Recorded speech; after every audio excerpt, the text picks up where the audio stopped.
So, these were the advantages of quality by design.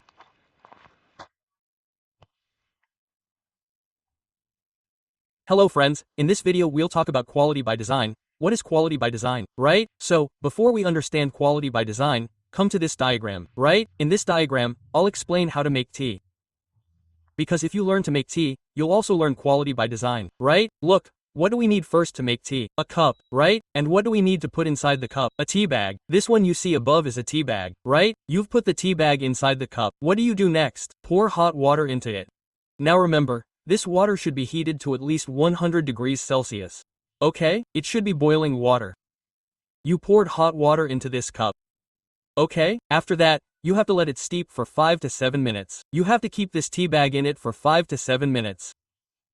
After that, take out this tea bag after 5 to 7 minutes, and your tea will be ready. Okay? So, the process of making tea was that simple. Now, what you see at the end, okay? In this entire diagram, what you see at the end, this one, okay?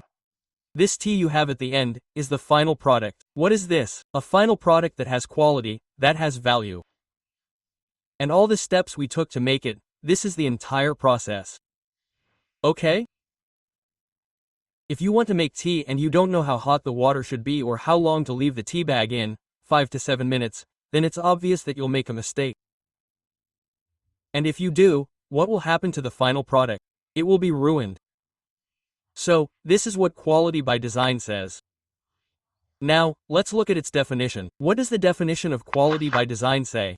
It includes prior knowledge. It includes prior knowledge of product and process, which you should already have prior knowledge about. What about the product? What is the final product? And what process is required to make that final product? Right? It includes prior knowledge of product and process based on the results of studies. Either you study and find out, or you can determine from the results how the results are coming out. Right? And the use of quality risk management. Now, what is quality risk management? Quality risk management means that if you look here, you shouldn't steep the tea bag for 5 to 7 minutes. Okay? If you reduce the time from 5 to 7 minutes to 2 minutes in this cup, what is that? It's a risk, and what will happen because of this risk? The quality will deteriorate, okay? So, you have to take special care of quality risk management, okay? So, that was its definition. Now, let's talk about the objectives of quality by design. What are the objectives of quality by design and how is it helpful? Okay, quality by design. So, what does quality by design do?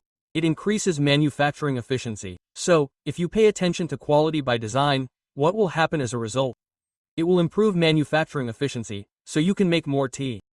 Anyway, we'll be talking about making medicines in a pharmaceutical company, not tea. Okay? Okay, what's next? The second objective is to increase product quality. The third is to increase process capability. The fourth is to reduce production costs, and the fifth is defect reduction. Well, I'm going to tell you something very important here.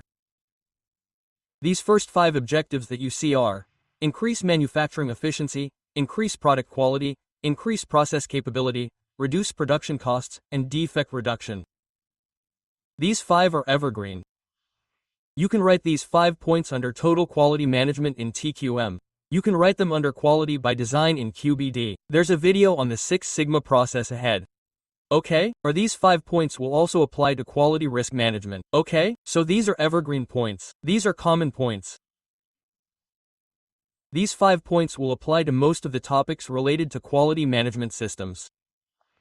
Okay? After this, the 6th point is avoid regulatory complications. That is, whatever your product will be, you will not face any problem in getting your final product approved. After this, the last point is incorporation of risk management, that if you understand the process, then it is simple, you can learn the elements